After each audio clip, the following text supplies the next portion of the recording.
Hello, everybody, and welcome to 3D6 Charge, a podcast about competitive Warhammer 40k, the state of gaming community.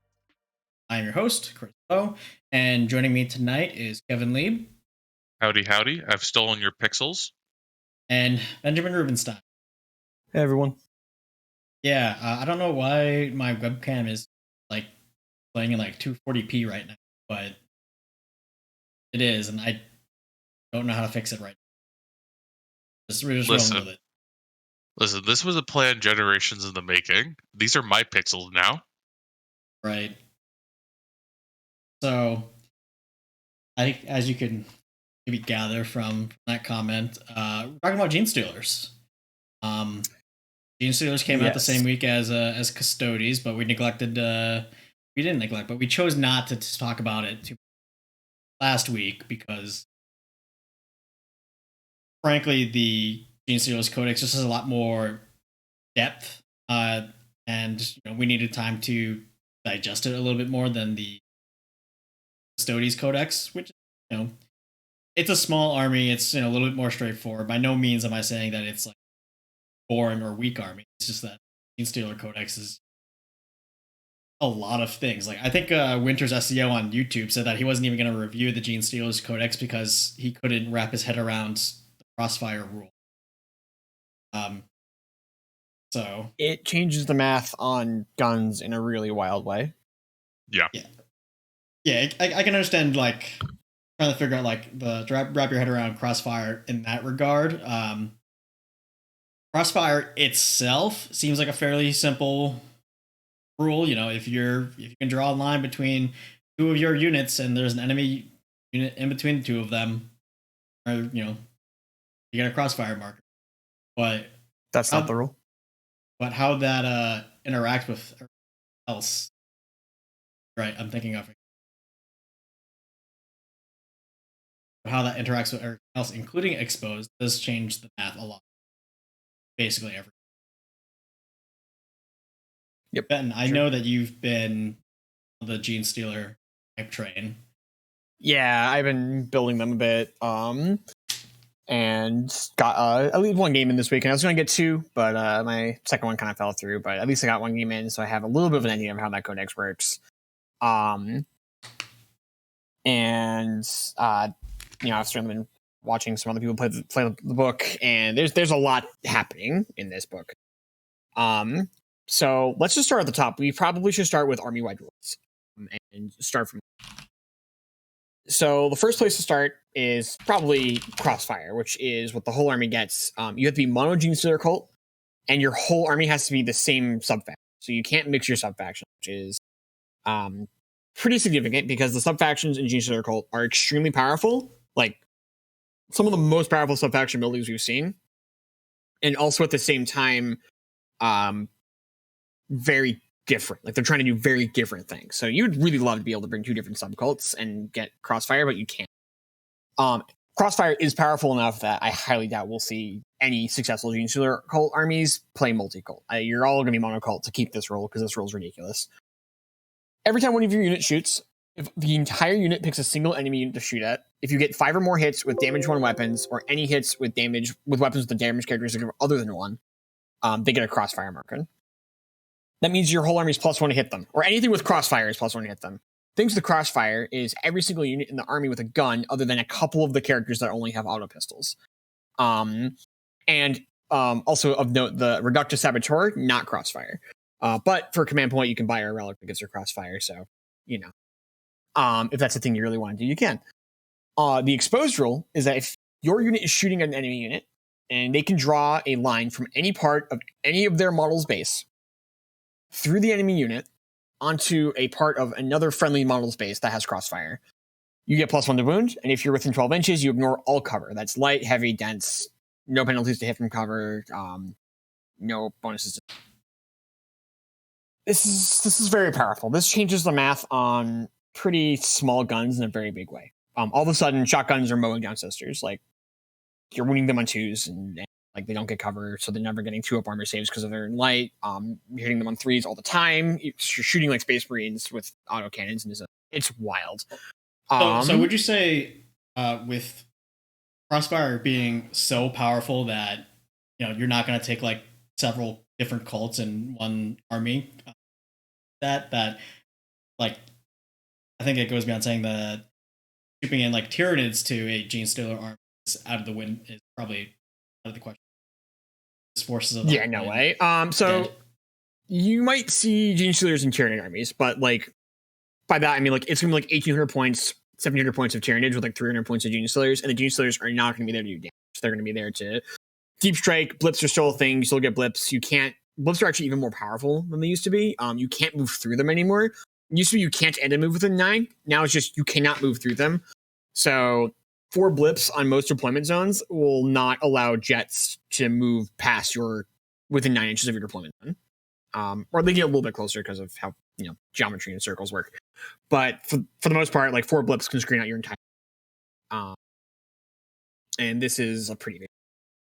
So you need to do less with blips to really just completely null and void your opponent's first turn. On top of this, let's talk a little bit about Crossfire. We need to talk a little bit more about Crossfire because there's like a lot happening here. This changes the value of something. Changes the value a lot on what we would normally consider to be like kind of medium guns that don't really have a significant role.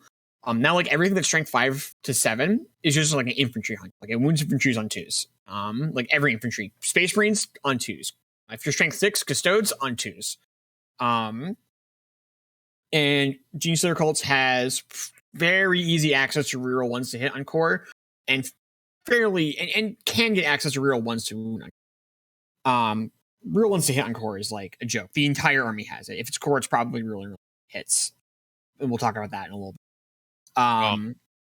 It's also worth noting that like you might say like, oh well, that makes those guns great if you can get exposed. I played against Ben on Saturday. The army can just give exposed tokens. It's not. Yeah, you're always exposed. The Nexus literally just says pick a unit, it gets exposed anywhere on the map, right? No, the Nexus is pick a unit, it gets a Crossfire marker, and then the it's like Jackal Alphys that picks a unit that and makes that unit exposed. So with a Nexus and a Jackal, you can point at any unit and just be like, it's exposed. It's got a Crossfire marker. I don't even need stuff behind it. I don't even need to shoot it with other stuff.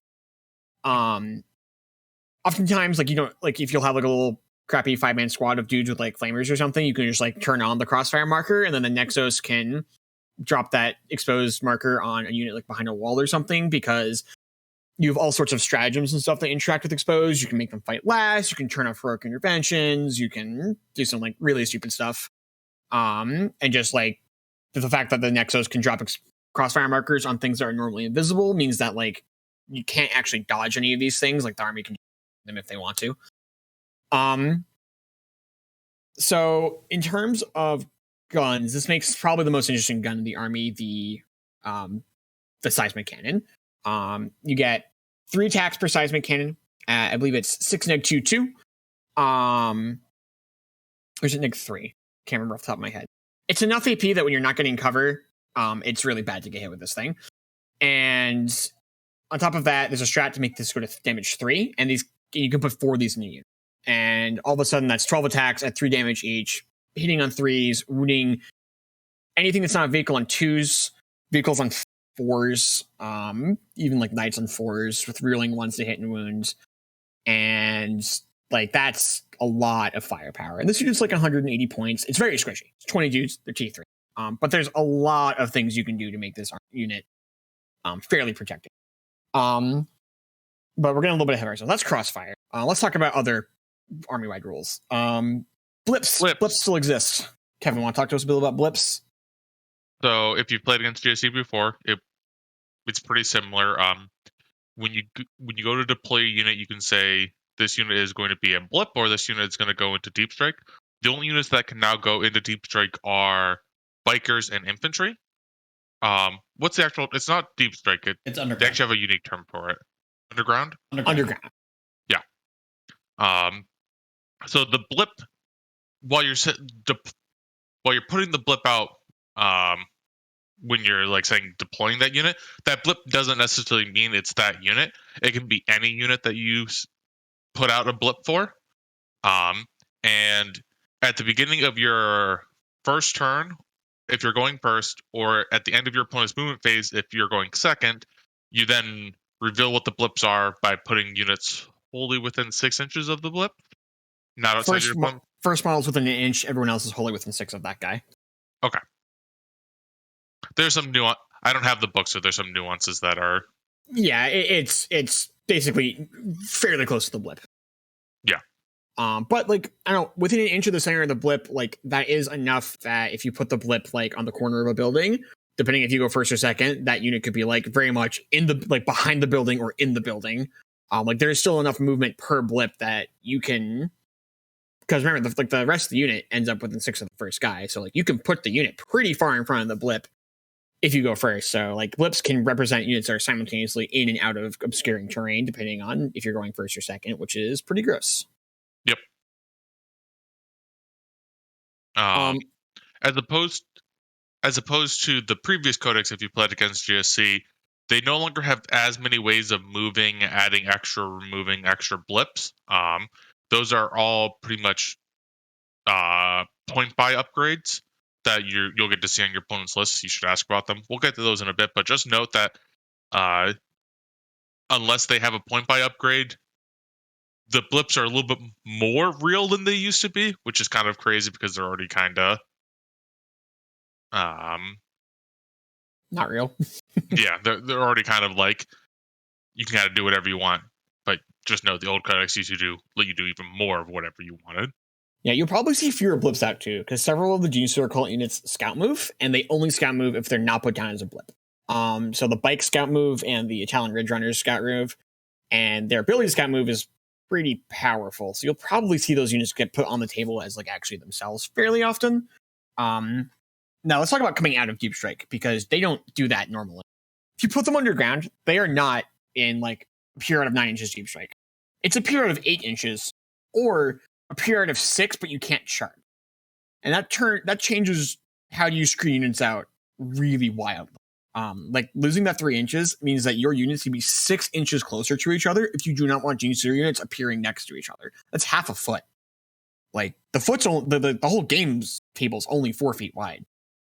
Like they're right. I mean, like, they're forcing if you you to just cover take like your tape measure, and like you could easily just, or if you just wanted to make sure you were screening things out, you just set it to 18 inches and like, all right, I'm good.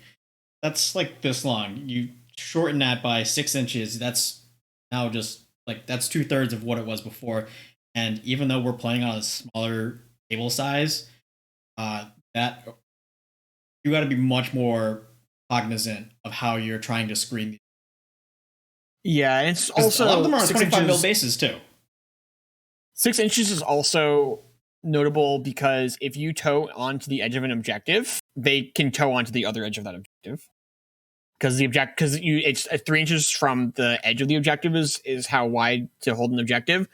So 3 inches on one side, 3 inches on the other, that's 6, and the objective themselves has some amount of space. So if you are not in objectives width into the 3-inch zone on one side of an objective, the Genestealers can just show up on that objective. And like when I played against Kevin, like I just knocked banners down. Like I just appeared on objectives because he was playing Custodes. He doesn't have enough dudes to like be everywhere at once. So towards the end of the game, like turn 3-ish, I sold things in Deep Strike. And all of a sudden he had to start making these decisions of like, do I stay on this objective or do I just let like my units start getting bumped off? Yeah, and to put that into perspective, like those neoprene objective mats that are often used, those are 7 inches wide. Yeah, and be careful because some of them are 6. And so if you are playing GSC, because some of them are 6, because 6 was correct in the previous edition, because it used to say measure from the center, and now it's measure from the edge.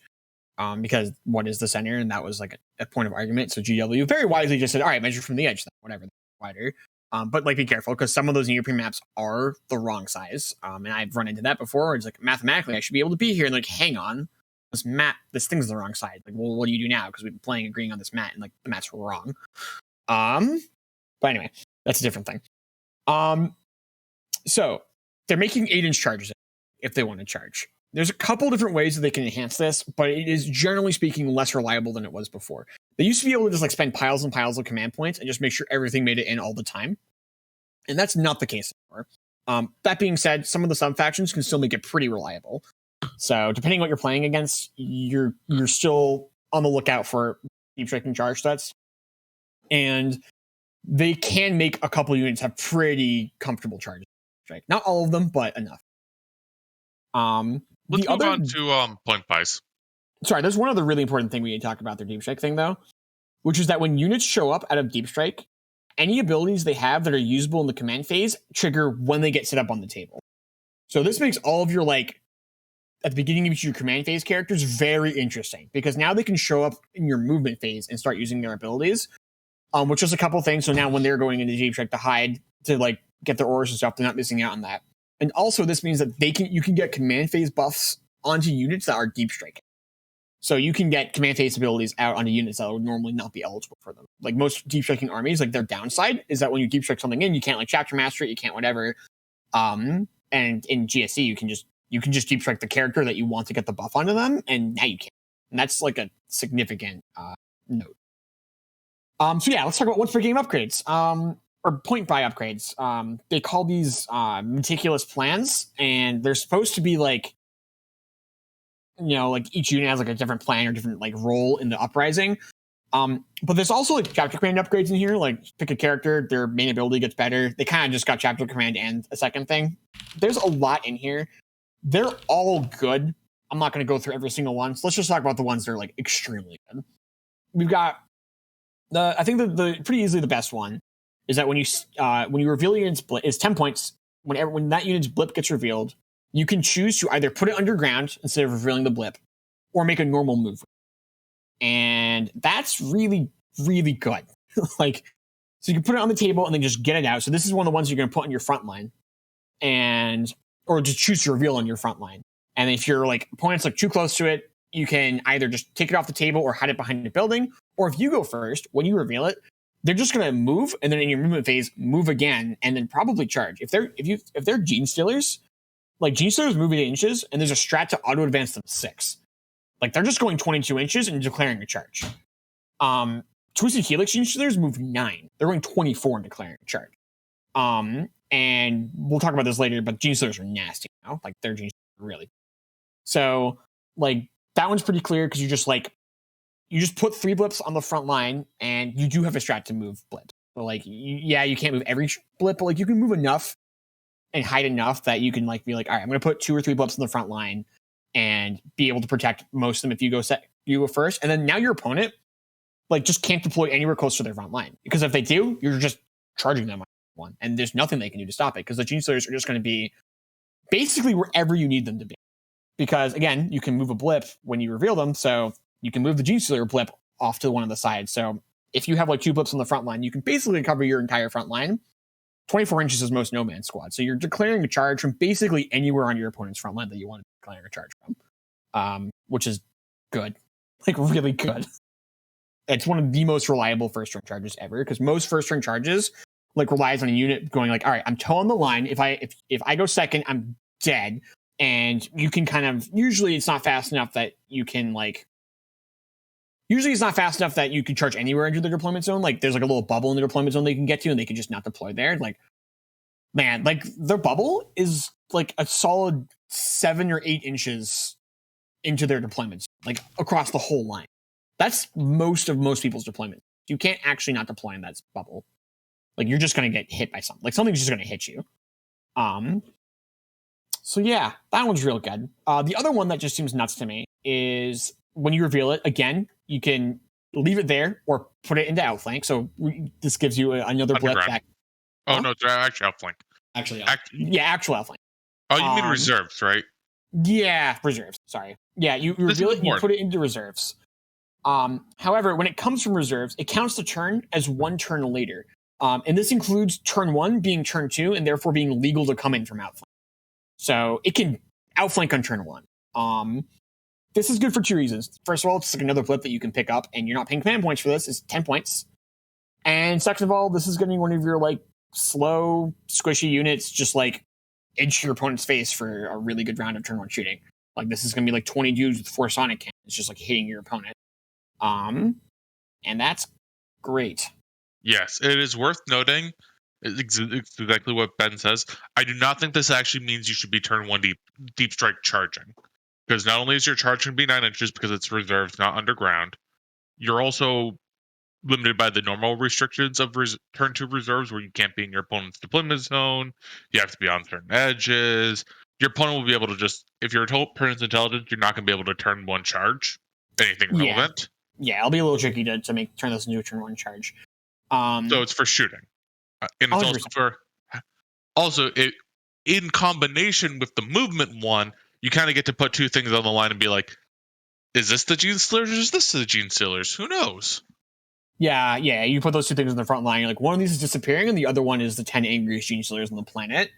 And by the way, the answer is whichever is best for me, and the other blip might move a foot first. But don't worry, I'm sure if you're very good, you could beat me in deployment. Like, it's not. Yeah. Of note, that one is like just like a unit. Like, you could be like, that could be the Keller morph too.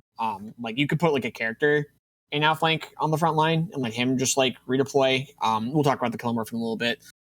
I think that unit is most likely though just to be like 20 dudes with Sonic Cannons. I think that's going to be your most common use case. What do you think, Kevin? I agree. Okay.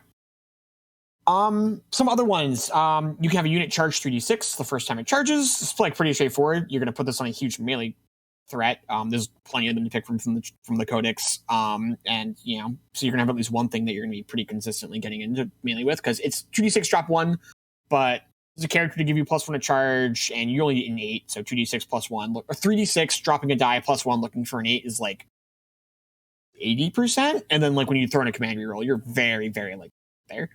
Some other interesting ones they've got for some character upgrades. You've got an upgrade for your Magus, where he can know, or actually any Psyker where they can know a 3rd power, which is pretty good because their discipline is very utility based. It could be good to have like all 3 utility powers and then pick and choose as you need them. There's an upgrade for the Biophagus, who's like their like permanent buffer, who like he kind of started the Necron thing, where we all think of it as like a Necron mechanic now, but where like you pick a unit and you roll a die and you see what they get. Well, you can give Bile. Yeah, Bile does this too. The Biophagus can do this now before the game starts, and you can just like pick one, which is great. What's up? I have been seeing Tabletop Titans play that. They've been rolling, not picking. Have they been rolling? Okay. I think you get to pick if it's an aberrant unit, but I could be wrong. If it's an aberrant, yes, aberrant units you get to pick anytime. That's just the Biophagus rule. Gotcha. And you're probably picking on aberrants because aberrants are your best takers for all those buffs. The other ones are all like good. There's plenty of. Oh, the last one that I think is very important to talk about. Not all lists are going to take this because it's very expensive. It's 20 points, but it's a complete wrench, which is you can have a unit deep strike within 3 inches instead of 6, but they can't. And that's like just a complete pain in the butt. You're going to put it on like 5 dudes with hand flamers. They're going to turn on Crossfire for like a bunch of units on the turn they come down. They're going to steal objectives. They're going to be the most unstoppable unit ever to declare that they're going to do Rod. And having units be able to do Rod and still count as being there for Crossfire feels very silly. The fact that you can do actions with a unit that is also just turning on a bunch of damage amplifiers for the rest of your army feels like, because you already want them there for Crossfire. Like, you were already putting units behind your opponent's army to turn on Crossfire. So you may as well just take Rod because you're going to put models there to play the game anyway. So Rod feels like a secondary that you're just taking literally every game in Genestealer cults. Ben, how much are the guardsmen equivalents? 5 points? 6 points? 6 points? I might still be more interested in doing that upgrade on them, just because 10 optech bodies is almost guaranteed enough to take someone off an objective. They're 25mm bases. That's fair. Yeah, that's very fair. I originally liked the 5 guys because you could put hand flamers on them and a blasting charge. They can more importantly the blasting charge. And get the blasting charge range, but it turns out that unit's just like always doing an action when it comes down, so the guns don't actually matter. I think that's it for like. There's a lot more, but you get the idea. They can get very tricky. A lot of the insane like gotcha stratagems with deep striking got turned into these abilities. So they're still very powerful, but now they're on the list. You get to see them ahead of time. Genestealer cults is probably a army that if you're looking to do well, studying their rules will, like, if you don't know how to know what Genestealers do and you play against them, they will just like, it'll feel like you're not getting to play a fair game. Yeah, they don't play by the rules as everyone else. Like, oh, I was 18 inches away, so there's no place. Well, actually, I only needed 16, and I wanted to only shoot, I only needed 12, and this one unit actually only needed 6. So, I was never screened out, and I was never close to screened out. If you aren't familiar with Genestealers the first time that you go up against them, there are flaws in your pre-game asking of the opponent. You're gonna find out what those flaws are. Yeah, and it's so you might say, "Oh, well, my Genestealer opponent shouldn't have tried tricking me like that." Their army is all tricks. If they were to literally just say everything their army could do, you would have like a 25-minute pre-game, and you probably wouldn't remember anything anyway. Yeah, and I can't have rules spoken at me for 25 minutes and then implement a game plan based on those rules. Yeah, and it's not on them every time you move them all. Like, if you do that, my 6 las cannon guys are going to appear 6 inches behind your captain and kill them with las cannons. If you take nothing else from this pod, and you're gonna go up against Genestealers. Probably will, because this is a really strong book. Learn how to ask the right questions. Mm-hmm. Yes, definitely. If nothing else, just check what upgrades are on their guys. Let's talk about the faction traits, because the faction traits, I think, are where things start really coming together. Or was there something else you want to hit, Kevin? I was just going to say that I think that this is probably one of the best implementations of point-buy upgrades we've seen. Yeah, 100%. I agree.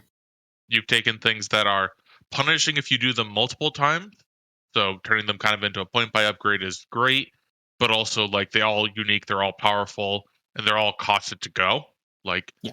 I would not be surprised if every Genestealer list starts, like, essentially 90 points down by buying 90 points of these upgrades. Like, yeah, I wouldn't be surprised either. And you don't see most factions going above, like, 40 points spent. So let's talk about the faction traits. Before we get to all the faction traits, let's just mention, like, defensively what these data sheets look like. Most of this army is probably toughness 3 or toughness 4 with a 5-up armor save. Some dudes are T5 with a 4-up armor save, and that's as tough as your infantry get. Your tanks are actually just like full-on tanks, T7, 3-up armor, -1 damage taken. So like the vehicles are actually pretty durable for vehicles, but there's no like invulnerable saves anywhere other than a character. So generally speaking, this army is very squishy, and a lot of the units went up in points. Now, their killing power skyrocketed, but going up in points does mean that they are squishier. So this is an extremely flimsy army. They're going to be very terrain dependent, and they're going to be pretty meta dependent too, depending on what defensive profiles they take, depending on what people are swinging. So let's talk about, again, there's a bunch of different traits. It's going to be too long to hit all of them. So let's just talk about a couple of the important ones. Which one do you want to start with, Kevin? My favorite is actually Twisted Helix. Yeah, Twisted Helix is the bashiest melee one. So Twisted Helix trait is all of your units have +1 strength, +1 movement, and can't be wounded on 1s or 2s. This is really good. Can't be wounded on 1s or 2s does an incredible. I played like a builder cult against Kevin, and I played can't be wounds on 1s or 2s. And let me tell you, when your whole army is toughness 3, that comes up a lot, like an unbelievable amount. It is really, really good. Now, yeah, so like right at the start, this faction trait just has a lot of like that wow factor when any transhuman, and then that flat +1. And you can easily just think about like all the different ways you can. Creations of Bile, it's literally that trait minus the mini transhuman, and I'm like, I've been impressed with like what those minor buffs do to the math on a lot of things. Just like when you're strength 4 on all your melee, going up to strength 5 just means like all your melee is just kind of good against everything. It becomes universally great. This is where we need to talk about Genestealers, because I think this is the faction that like brings 20 to 30 of the new Pure Strange Genestealers. Pure Strange Genestealers got a big glow up. Speaking of having no invulnerable saves, these guys are actually like the best invulnerable save in the army. They have a 4-up invulnerable save on every dude. They also are weapon skill 2. They're not core, but being weapon skill 2 kind of mitigates a lot of that problem. They are base strength 4, AP 3, 1 damage, 4 attacks a dude. So 10 guys is 40 attacks at 4 neg 3 1, because they're AP 3 all the time now. They all have acid mods. Twisted Helix makes them strength 5, which is a huge breakpoint. That's Marines on 3s, Custodes on 4s, Knights on 5s. And an AP 3, that's also enough AP to just like be a huge threat to all of those things. And again, movement 9 means that they're just flying, and they can advance and charge because they're Genestealers. For 1 CP, they auto advance 6, so they can move 15 inches and declare a charge. They are eligible to go in the transports. So if you 10 dudes in a transport, can just move 18 inches and declare a charge. And that is that's like Sisters Repentia threat range, isn't it? Like we're getting to the place where like a truck in the middle of the building is just, you are either giving me an unbelievable amount of respect, or those Genestealers are just going to come flying out and cause a problem. How many points is a pure string these days? 14. I'm glad they went down. Yeah. My biggest complaint about this codex is that it's just one more instance of like 11 different examples of like, hey, look at this thing that went down 10 points and got 11 different buffs and is like probably fine for the health of the game, because, you know, it was an 8th edition codex, so it was hilariously unplayable before. These things were like -1 attack, -2 AP, -1 invulnerable save, and 3 points more expensive. Like, and they didn't get chapter tactics before. But anyways, that's a different point. I think most factions are going to play these guys. Most factions are going to play probably a unit of 10 that moves when it gets put down on the table. Twisted Helix is going to play like 20. This unit is insane in Helix, and it's heinously dangerous. In terms of Warlord traits, the Warlord trait is you pick a unit and gets +1 damage. This is going to go on the Patriarch. It makes him have a Strength 5 weapon that rerolls all wound rolls at AP 3 damage, and that is gross. Their relic is you pick a character and he gets 2 Biophages upgrades if you have a Biophagus, or just 1 if you don't, but you're going to take a Biophagus. And their strat's bad, so we're not going to worry about it. This faction's the melee faction. But that being said, your best shooting units are toughness 3, and they have the best trait for the T3 units, which is you can't be wounded in 2s. So yeah, their faction trait doesn't make the shooting units better at shooting, but it makes them a lot better. So I think this faction is actually completely reasonable to put a fair number of guns. Yeah. The faction that a lot of people are talking about for shooting is this is the part where I forget which faction is which. I want to say it's Rusted Claw. I know what the trait is though. It's you decrease AP 1 and 2 by 1. So AP 1 is 0, AP 2 is 1. You have 5-up armor, so this is less exciting than the other previous versions of this trait that we've seen on Sisters. Like, Sisters with this trait are gross because Sisters can cover 2-up armor saves, and now your AP 2 weapons are like giving them 3-up saves. Your AP 1 weapons are still leaving them on Terminator saves. Whereas, like, I don't know, my cultists can cover like your AP 2. Like, I get to make 5-ups. Yay! Like, it's not nothing. It's still good, but it's not as incredible as this trait is been in other places. But the other thing they have is the other half of the Sisters, of the other good Sisters trait, which is that when they advance, they can shoot as though they're remaining stationary, and that's disgusting. This faction is probably going to be running around their transports a lot. Their transports are open topped. Advancing and shooting is good naturally. A big note on this though is that this trait doesn't function when you come out of deep strike, because the core rule says you cannot deep strike and count as rotation, which is not intuitive. Yeah, it's not intuitive, and it makes us a lot worse than it otherwise would be. So, and given how squishy your units are, I wouldn't be shocked if they get completely murdered most of the time when you put them. You can protect 1 or 2, You can make units untargetable unless they're within 12 or they're the closest targetable thing. And then like the trucks and stuff are pretty tanky, so you could put like 22s down, like put some trucks in front of them, make them untargetable. The other neat thing is you can like poke your 4 heavy weapons out through a building, let them get murdered, and then use your Cult Banner to reanimate them on your next turn, so that you're not so if your opponent's not killing 20 dudes with 1 unit's worth of shooting, like your first 5 die, and then you're like, all right, I'm not seeable anymore. Next turn, reanimate them with the Cult Banner. Then do you want to explain what the Cult Banner does? Yeah, so each turn, in your movement phase, you roll d6, you bring back that many models, and there's a character that also, the Neophytes bring back d6. All of their core bring back d3, and there is a character that lets you pretend to have a Cult Banner in your unit, and he also would roll again if you have a Cult Banner and he's next to you. Generally speaking, I think Cult Banners are too expensive just to be like, I'm going to put a Cult Banner in every unit. They're 20 points across the board. But I could see 1 or 2 units trying to do shenanigans, like where you stick the dudes to the window, you let them get killed, and then you stand them back up with the Cult Banner. Of note, when you stand them back up, you can still remain stationary with the unit because they didn't move; they just reanimated, which is kind of neat. So you can set up some like firing bases that might be a little bit hard to crack. I don't think Cult Banners are going to be like a huge part of the unit's identity though, because it's old Necron reanimation protocols where it's like if you wipe the unit, it does nothing. But rather than 20 dudes at toughness 4 with 4 up, it's 20 dudes at toughness 3 with 5 up, and that just goes away. Yeah.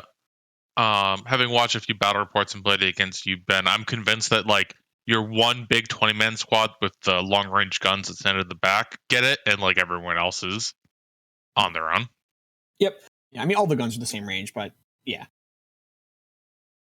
Fine. So yeah, the one squad that gets the good piece of cover, we'll say. Yeah, the piece that gets the good piece of cover that gets to hide behind some trucks and be untargetable. All right. There are other traits. There are other factions.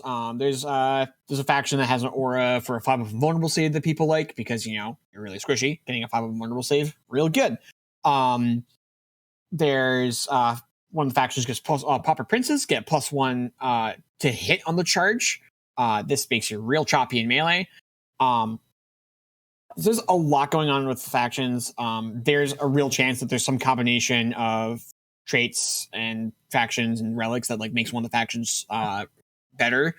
They're all competitive. I would not be shocked by any of these factions, like literally any of their factions being like the faction that's good. I think it's going to be a very long time before we start seeing consistently the same cult win over and over. Unless that cult is Twisted Helix and it turns out it's just supposed to be melee all the time. Yeah.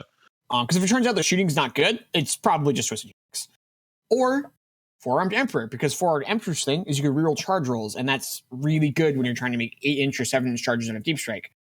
They also all count as in cover out of 12 inches, which is very interesting on their vehicles, because now your vehicles have 2-up armor. And they have Agents of Vex as their strat, new Agents of Vex, which, as we know, is an excellent thing to have as a strat. And their Warlord trait is every time you use a strat within a certain category of strat, strategic ploy, within, I think it's a foot of the guy who has it. If you have not used this trait on that strat before, that strat costs 1 less CP, and it minimizes it down to 0, so you don't have to use 2 CP strats. Basically, their Warlord trait is going to net you 4 or 5 command points in a turn. On top of the GSC has a really good CP regen relic that they're also just going to bring. So, like, that faction is just going to be swimming in command points. So, I could see any of these things be viable. Most of the factions, like I say, lean either melee or shooting. But, like, none of them are all the way one. Like, even Four-Armed Emperor, like, yeah, most are, like, their trait, excellent. Reroll charges, that's melee. But getting covered out of 12 inches, well, it makes all your 24 inches weapons and your dudes running around trucks kind of interesting. So yeah, I think, do you want to talk about the build a faction traits? We should probably talk about the build a faction trait. So they did a new system in this, right? Yeah, they get 4 points to build their traits. And you buy traits for points. You can spend up to 4, so you can buy 4 1s, you can buy a 3 and a 1, you can buy 2 2s, you can buy 2 and 2 1s. Kevin and I are spend 4 points to get one of the originals. Yeah, sure. Kevin and I are fairly convinced that you're just supposed to take 2 of the 1s and a 2, or just 4 of the 1s, because the 1s feel really busted. I think that you're supposed to take one of the unique ones because, yeah, they've kind of chopped up the cult ones and like put them in here. But if you're just trying to recreate a cult one, like the cults have very powerful relics, warlord traits. Oh, so they also have psychic powers, and mention those. Those are really good too. So I think if you're trying to like play like a chopped up one to play something that's similar to a main cult, you just play the main cult. So let's just the unique ones that we really care about. The 2 unique ones that really jump out to me are both 1 pointers, because of course they are. So we've got 1 point. All of your vehicles and bikes have a 6-up feeling. This is really good on T7 vehicles that are 3-up armor with -1 damage taken. Like all of a sudden, your trucks, which are like 90 points, they have a twin autocannon and a heavy stabber, and they're open topped, are just like gross to try to kill. Like completely gross. This is better than, I think in my opinion, this is better than the old like the 6-up invulnerable save that like sister transports are getting. This, for example, like a 6-up feeling of pain is crazy. You're gonna always save a couple wounds on that, whereas like a 6-up invulnerable save, there's a real chance that you fail your first 2 saves and you just die. Like you're always gonna get some number of your wounds back from feeling pain. Yeah, there's always that situation when you're like firing your las cannon into a vehicle. It's like, oh, it has 4 wounds left, and it's just like, and you rolled like a 3. It's like, I guess I'll reroll for the 50-50. Yeah. Now sometimes you roll the 4 and it's not enough. Sometimes you roll the 5 and it's not enough. Like, also of note, like you started there, like you just say, oh, las cannon, because that's our go-to anti-tank weapon. Like that's only AP3. You're still just gonna make a 6-up armor save against that, and then you feel no pains, so it's not even different. So anyways, that's really good. Like really, really good. The other one that's really, really good is 1 point again for some reason. Whenever you attack with an industrial weapon, you ignore any or all any or all modifiers to your hit roll, weapon skill, or ballista skill. An industrial weapon is pretty much anything in this codex that's not in Codex Space Marines that doesn't have the word missile launcher in it. All of the like rock saws, rock drills, rock cutters, heavy mining lasers, seismic cannons, pretty much half the weapons the characters have that aren't poisoned. Telemorph gun? What's up? Telemorph gun? No, those are not, because they're pistols. They're like, yeah, there's a very wide range of weapons. This is very important because this is the only thing in the codex that lets dudes come in from deep strike and fire heavy weapons at no penalty. There's no other faction that can be hitting on 3s with their las cannons and seismic cannons the turn they come out of outflank. This also like does a lot of so like you get to ignore dense cover, you're ignoring penalties to hit. They have a Thunderhammer variant that is strength 8, AP 4, 3 damage, -1 to hit. Well, it's an industrial weapon. You could just choose to ignore that penalty. They can hit 8 of them or 6 of them in a 15-man unit. The dudes make 3 attacks each with them and hit on 3s. And they're core. So you reroll your 1s to hit and wound. 3d6 charge of deep strike. You know, whatever, man. Just kill them. So in our test game, I was playing Custodes with the dense cover banner, and it's just like, I'm looking at this 110-point model that literally does nothing against his entire army. I'm just like, I'm glad I brought you. You were worthwhile.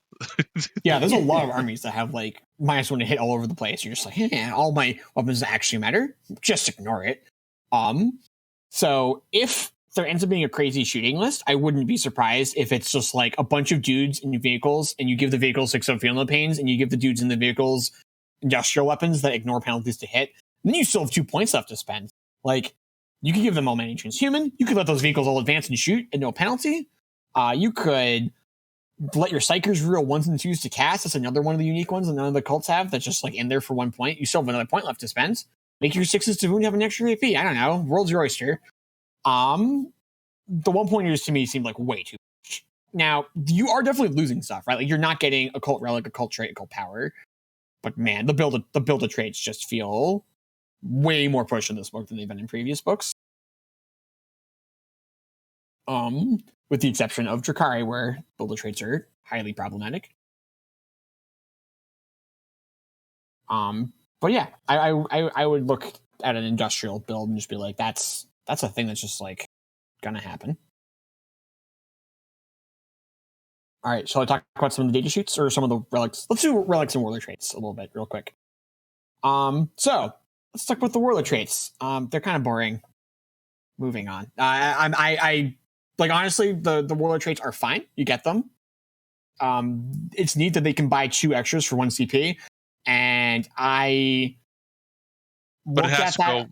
You have to. Your Warlord needs to be a Patriarch, and I looked at building a couple Patriarch. I've built multiple Patriarch lists now, like lists that have a Patriarch in it, and I think I built like 4 or 5 like conceptual lists, and I only bought the extra Warlord trait like once. Like their Warlord traits just like aren't very interesting. The Cult Warlord traits are pretty good.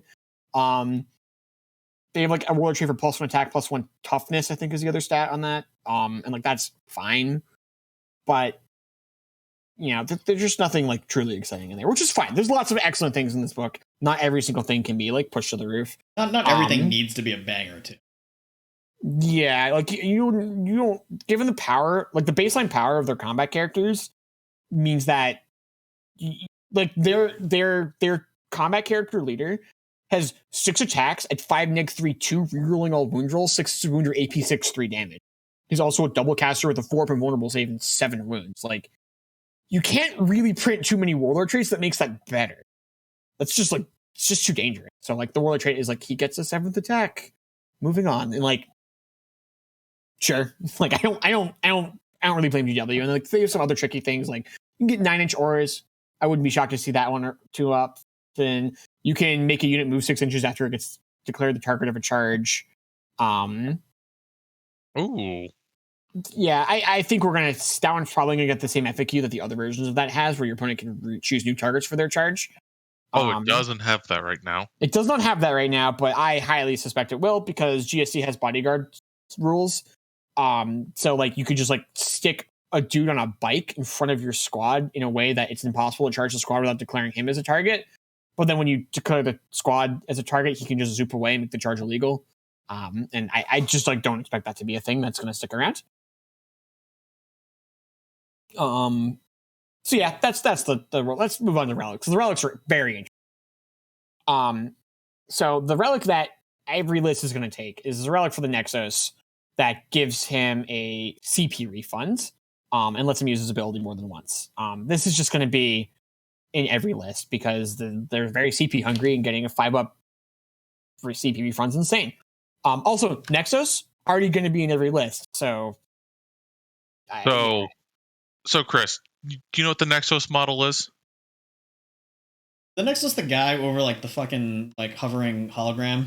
Yes. Yeah, he's the mobile op center. And what would you think a mobile op center would do if you had to guess? Do you know? If I had to guess, like if this was like an RTS type game, then he would probably like lift like the Fog of War. But Fog of War in this game, so how do you translate something like that? I'd probably say, +1 to hit or +1 to wound, something to increase your accuracy or efficiency or something like that. And given the context of Stealer rules I'd probably say let's just dole out a conceal token and an expose token. Yep. The concealed tokens aren't really a thing, but not concealed. Crossfire. Yeah, so not exposed, but crossfire. So yeah, every turn, he just puts a crossfire token out. That's one of his abilities. The other ability is every turn he picks an aura that he's in range of, and then picks a core unit anywhere on the table and says that core unit is in range of that aura. What? Yeah. Yeah. Yeah. So all of your HQs, and then this relic lets him use that ability twice. So he can either put a single unit in the range of 2 different auras that they're not in, or throw like the reroll 1 to hit aura like across the table at the 2 different squads that are like operating your opponent's backline. He's that also 50 points, so he's just in every list. And it's not close. Sorry, what was that? That is fucking wild. He reminds me of the Skitarii Marshal, where he's just like he's incredibly good, and then you look at the point cost and you're just like, why is he like 40 points under what I'd be willing to pay for this guy? Yeah, he makes GSC feel incredibly decentralized. Like you have like your little command tent with all of your HQs in it, and every turn the Nexus is like all the HQs you're affecting that unit over there that I just put in my opponent's backline, and then they go off and do their thing. So he's just incredible. You've also got combat I think that's all there is really to say about him. He's gonna be in every list. You got some combat relics to bring the Primus up to like 6 attacks at like always hitting on 2s, always wounds on 2s, AP 2/3 damage. That's neat. I don't actually know how often you want to be throwing your Primus into combat. He's the reroll 1s to hit aura guy. He also picks a unit every turn to reroll 1s to wound. Because like the second you start throwing him into combat, like you're just throwing your captain away and you can only bring 1. So, but like it's neat that there's a relic to make that hitty. There's a relic for the Kellermorph that changes his attacks to 3 attacks at 6 neg 3/3. It's heavy 3 at 6 neg 3/3. But he's the Kellermorph, so every time he hits, he makes another attack. So he'll make some number of attacks at 6 neg 3/3. He has the option to do this. He can also keep his other profile, which is 6 attacks at 5 neg 1/1 with 6s to wound you a mortal wound.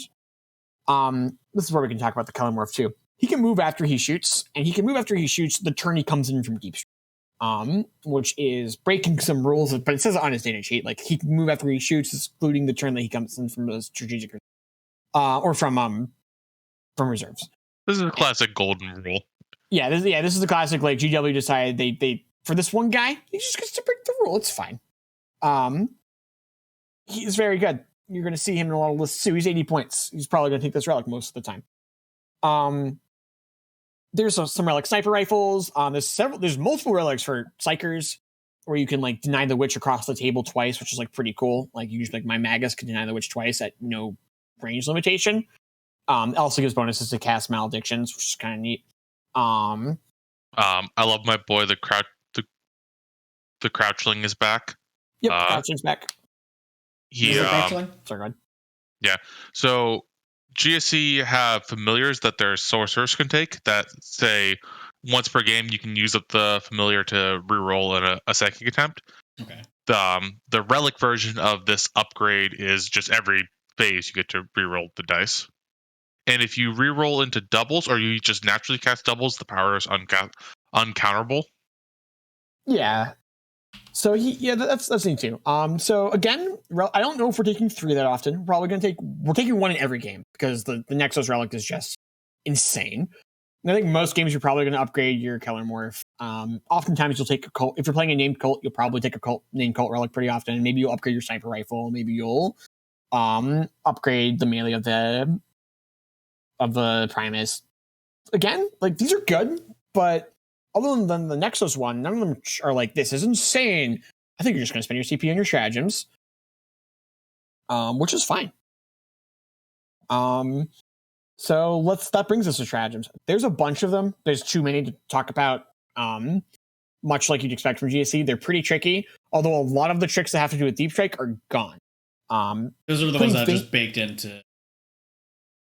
Yeah, a lot of that's baked into like coming within 8, coming in within 6, and the once per game upgrades. Now, a couple of things that are still around. The thing that lets you pick a unit and put them back into Deep Strike is still around, with a couple of twists. You pick a unit, it has to be more than 6 from any enemy units, and it goes into Deep Strike. There's 2 really important things happening here, though. The first is, it comes back out in normal Deep Strike, which is like 9 inches away. And the second one is it's usable at 2 different points. It's usable at the end of your movement phase or after a unit has fought before it has consolidated. So you can charge with a unit, murder something, and then if you're more than 6 away from anything, just go back into Deep Strike. Which is like, it's like the Tyranid overrun strat, but like way dumber. Because like, you're like, all right, Tyrion's like, all right, I'm gonna run out, kill your guy, get behind this building. Hopefully you can't get me. Genestealers run out, murder your guy, and then just go, we're off the table. We'll be back next turn charging again. Like, this is crazy to me. Now, it's coming away 9 inches, so they're probably not declaring, like, making it in next turn. Like, I don't know, turn 2, you kill a thing, it goes away. Turn 3, it comes back. Turn 4, it's like, you put it somewhere where it's in a threat to declare a charge. Other than there's really only like 4 melee threat units in the whole book. It's Aberrants, the troop choice that has all the heavy the hybrids with like all the heavy weapons and stuff. The elite choice that is basically the elite version of like the troops that have all the heavy weapons. They're all strength 5, AP 3/2 damage now with like 3 attacks per dude, the Metamorphs, and Genestealers, and then the Patriarch himself. Those are like your 4 or 5 big melee threats. Other than Aberrants, all of those things either naturally advance in charge or can advance in charge with either 1 CP or a psychic power. So, and also everything that can advance in charge is eligible for a strat for 1 CP to auto advance 6 inches. So in combination, basically what's going to happen is turn 1 or turn 2, you charge out, murder something, go into Deep Strike. Turn 2 or turn 3, you come back, put yourself behind a building, and now you're just projecting a 12 to 15 inch threat bubble, depending on if you're Twisted Helix and what your base movement speed is, of like, I can move this far and declare a charge. Recycling big melee threats has always been very powerful. This is oftentimes when you see games turn around, is when a big melee threat gets to go out and punk something and then live to do it again on another. And this is just guaranteeing that that's happening. 40K has become very much a trading game where you're trading resources and trying to get points. And you go, I'm going to trade a command point for your unit. And that's gross because you're not exposing anything. It's between, there's also a jump strat, and for bikes or bikes or Ridge Runners, and Ridge Runners can be equipped with notably 6 las cannons or 3 T3 shot las cannons. So between this strat and that, it's not difficult to conceive of a world where you get hit with 6 las cannons and then 50 Genestealer attacks in melee, and at the end of your opponent's turn, everything's behind dense terrain or back in Deep Strike. And you can't see anything. You go. So we'll see how Genestealer plays like the mid game and the late game, but the first turn or two of the game when things are playing very dicey and people are playing kind of cagey, like they play one of the grossest KG games where they just can expose actually nothing and hit you and just be gone before you can do anything about it.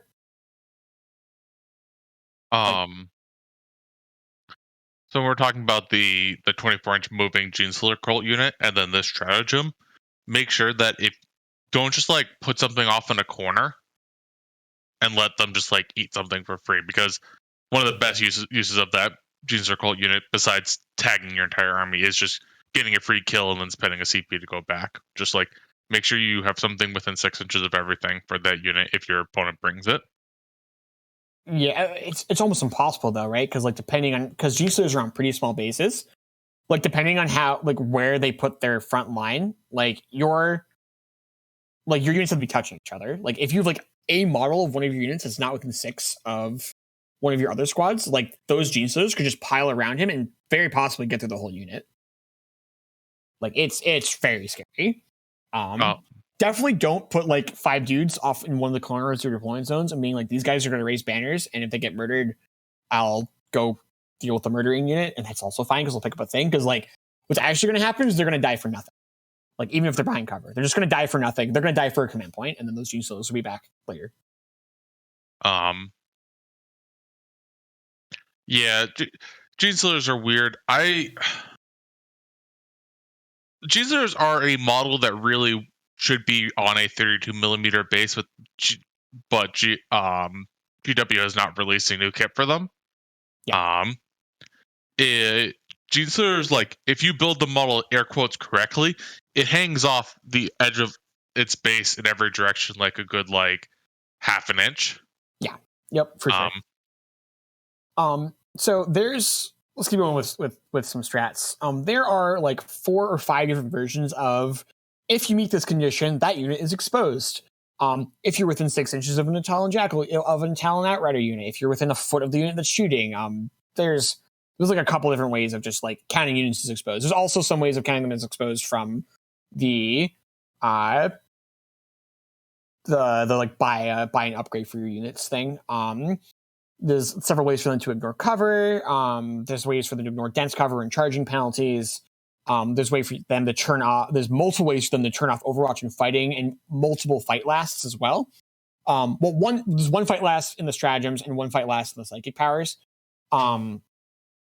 So be aware, it's very easy for them to apply fight last. Like it's as simple as my Nexus chooses your character who I plan on charging as the target for, I'm going to put a Crossfire counter or anything. All right, he's crossfired. Now I can make him fight last for a command point.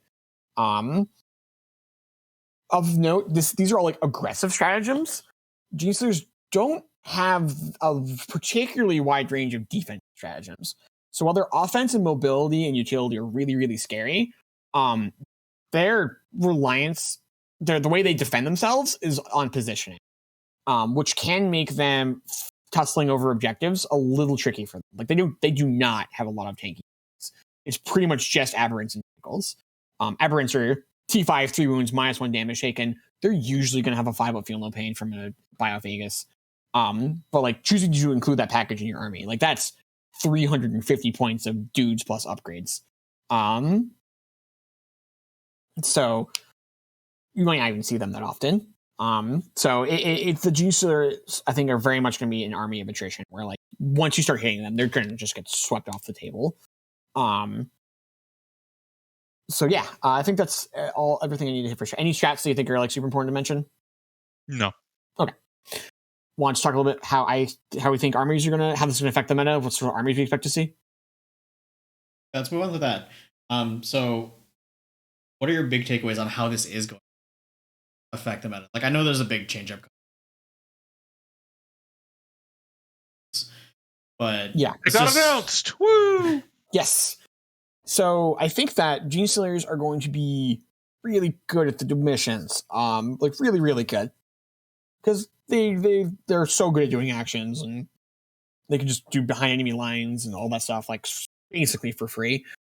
Like they have like 60-point units that can deep strike, or 80-point units that can deep strike within 3 inches of you and just start doing actions. Like, good luck stopping this. Beyond that, they have a lot of different tools, and in the old codex, aberrants were sort of the solution to all of your problems. They made about 1 million attacks at strength 6, AP2, 1 damage, and they could fight twice, and they could get bonuses to wound and hit and extra attacks, and they could hit literally anything and remove it. In the new codex, weapons are very diversified. It feels a little bit like how Eldar was supposed to be, where like every unit is a tool that solves a problem. So I think this is going to be one of the armies that really rewards people who have both a large collection of it and also an ability to really predict and figure out what the meta is going to be. Because I think building a Take All Comers GSC list is going to be fairly challenging based on what like offensive and defensive profiles you're taking. But if you can tailor to a meta, you can probably come up with some really disgusting concoctions. Let's just say you're going to go to an RTT and only play against Nidzilla and Thick City. Yeah, Genestealers can probably destroy that RTT like easily. They have high level. What are some of the first things you're thinking?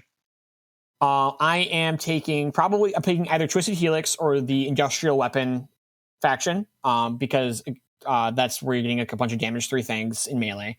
I'm gonna be trying to take multiple melee units because there's a strat that lets you reroll all wound rolls against big units with industrial weapons. My scoring units. I'm probably not going to bother with too many sonic cannons. I'll bring the 1 unit of sonic cannons, but I'm not going to bring more than that. Everything's going to be like las cannons and stuff like that. And I'm going to bring just minimum size units of bikes, not to do anything with like actions or anything like that, or even damage output. They're just going to be there to movement block your big idiots. And whereas like if it's like, all right, everything's going to be custodes, well, you're going to bring a bunch of sonic cannons because sonic cannons can be pushed to damage 3. Again, you're going to bring probably aberrants or rocksaw dudes because damage 3 is excellent against custodes. And then if it's like a Space Marine meta, then that's also very different. You have a lot of strength 5 AP 3/2 damage attacks that you can generate both in melee and in shooting, and that's again different units. Although I actually think what it probably more comes down to is the defensive profiles that you're looking at. Like against Nidzilla, I'm probably a lot more interested in taking a bunch of my acolytes because you make 1 million attacks, and you make all your attacks are las cannons. So I'll just lose like a 9-point toughness 4 guy every time you swing.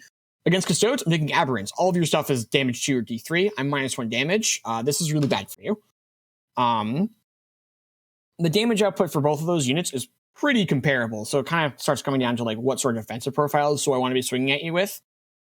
And similarly, like Nidzilla, you have to spend CP to make your guys OBSEC. So all my guys are OBSEC against that Custode list. Well, you're all like double OPSEC, and you can usually heroically intervene or cause some mess.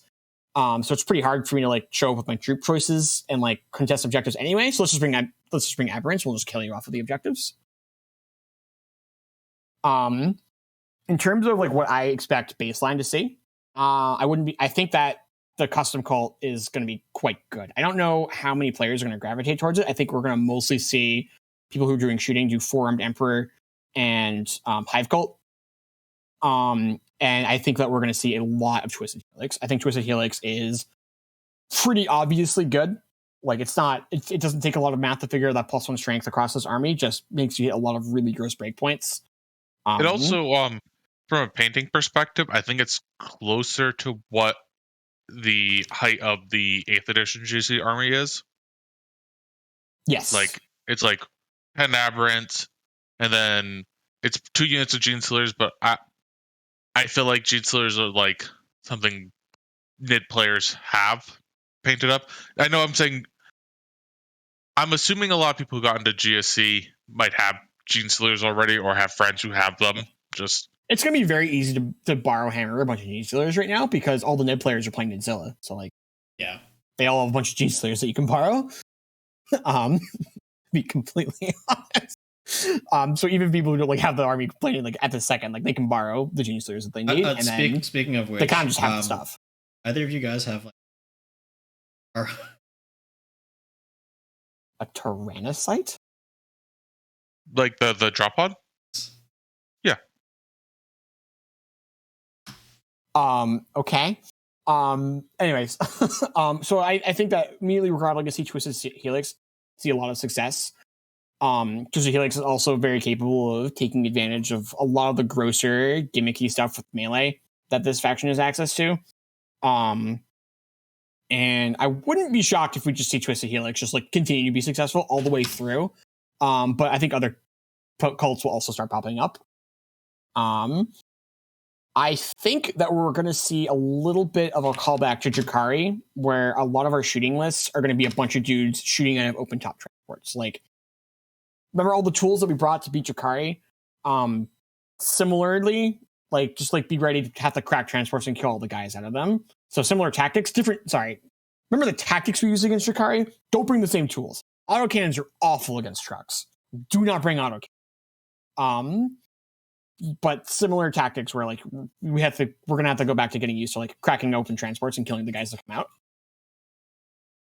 Yeah, but at least we've seen that movie. We have, but that movie didn't used to have T7 vehicles with armor saves and potentially field no paints and -1 damage and multiple. Yeah, it's similar enough, but the pieces are a lot cheaper and there is the melee threats are different. It's part of the show, but I think there'll still be like deep striking melee threats, and their characters are very different. There's also something we haven't mentioned. There's like a whole sub theme of like dudes with like pretty good sniper rifles in this army, and several of those dudes have like roles other than being a sniper. 2 of them, like the Jackal Alphas, exposes things, and the Kellermorphs also just like has a captain aura for shooting. He has a captain aura for shooting if he can somehow figure out how to kill something with his 11 pistols that do mortal wounds. So like those are 2 guys who you'll see. There's a 3rd sniper who's like only a sniper, but he's really good at it. So we might also be back in like the Raven Guard meta of like careful of your characters. They might just die like before they can do anything. So that's like another thing to kind of like think about where the character-centric, reliant armies might start having an issue against this army.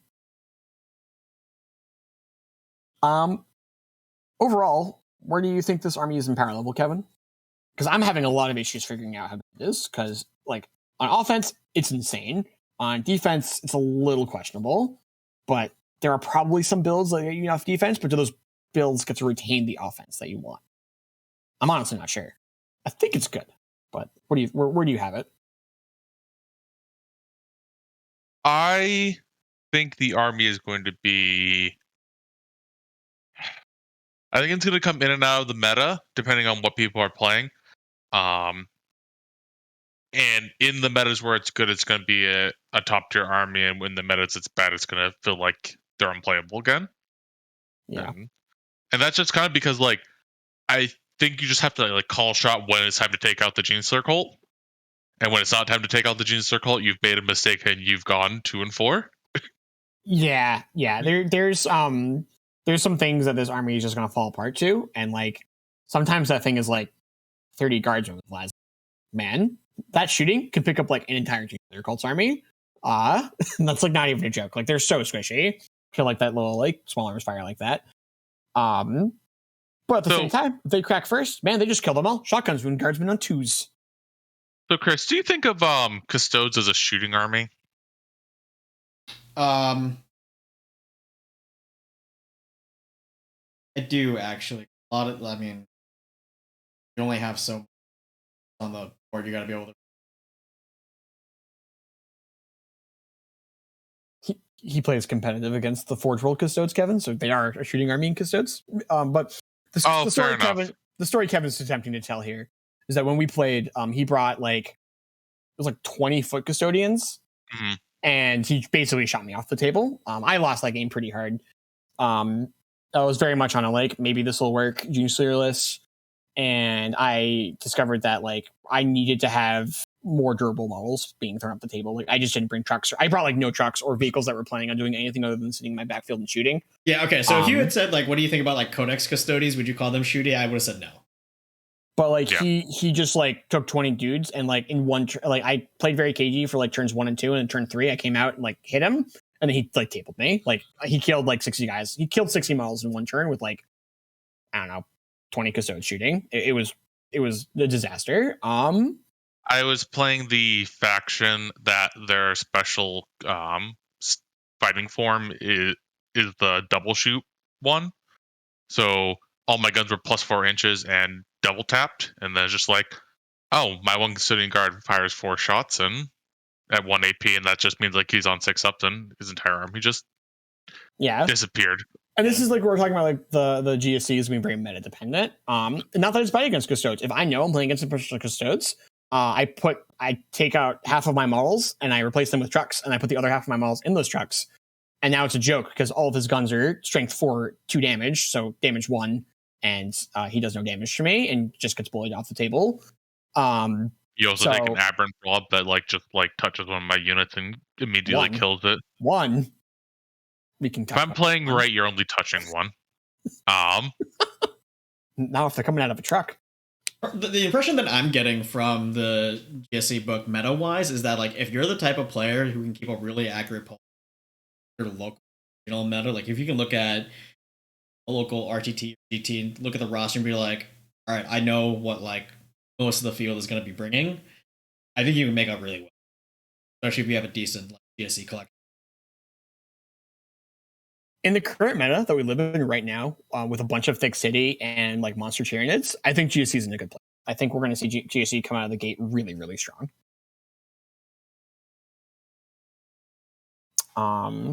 Overall, though, I'm not sure if they're. I don't think they're problematic. I don't think I have them in a place where like, they need to get nerfed, but this is probably one of the harder books to evaluate. So I could be wrong, but I'm fairly confident when I agree with that. It does seem like there's a lot of tricks, but on the other hand, you got to remember. Yeah, it's not. This isn't just like a point in. Yep, for sure.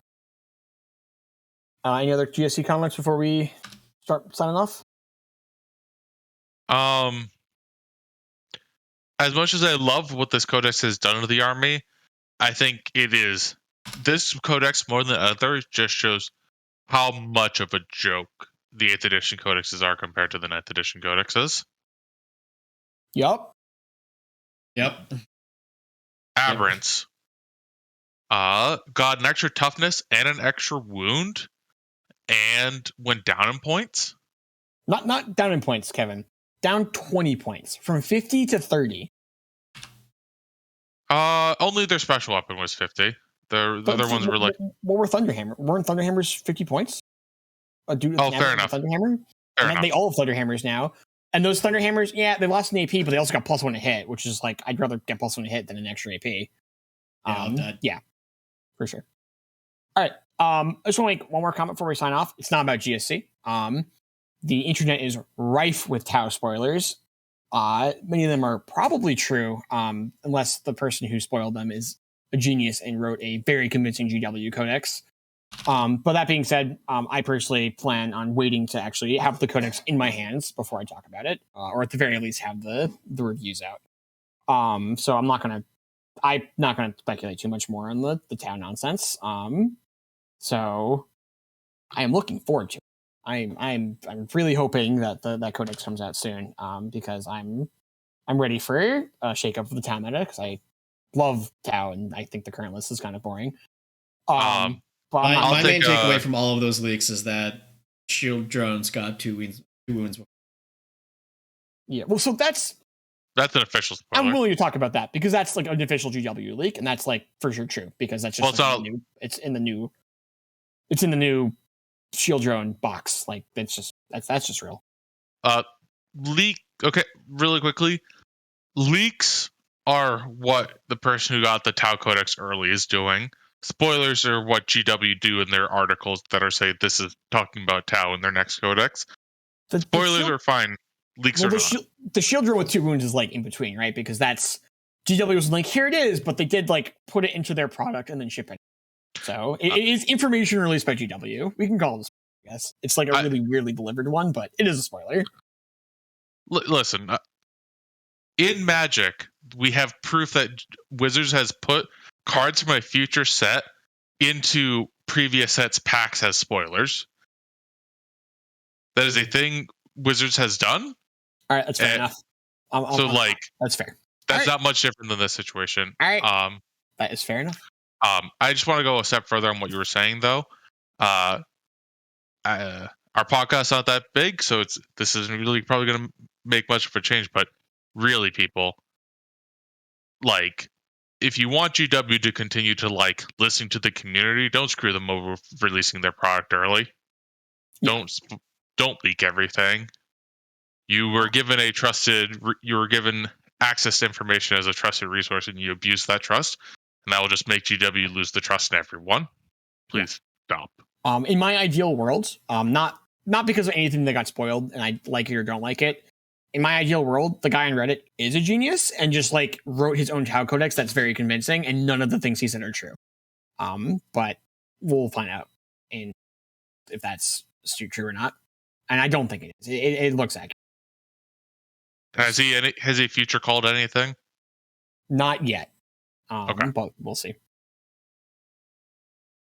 All right. So on that note, I think that is it for us. Yeah. Chris, want to take us out? Yeah. Thank you everybody for listening to this week's show. Hope you enjoyed it. Stream live every Monday night at 7:30 p.m. Eastern on Twitch/The Charge. Also be uploading the VODs on YouTube in case you missed an episode. Next time, like, subscribe, ring the bell, and don't roll any ones. Bye, everybody.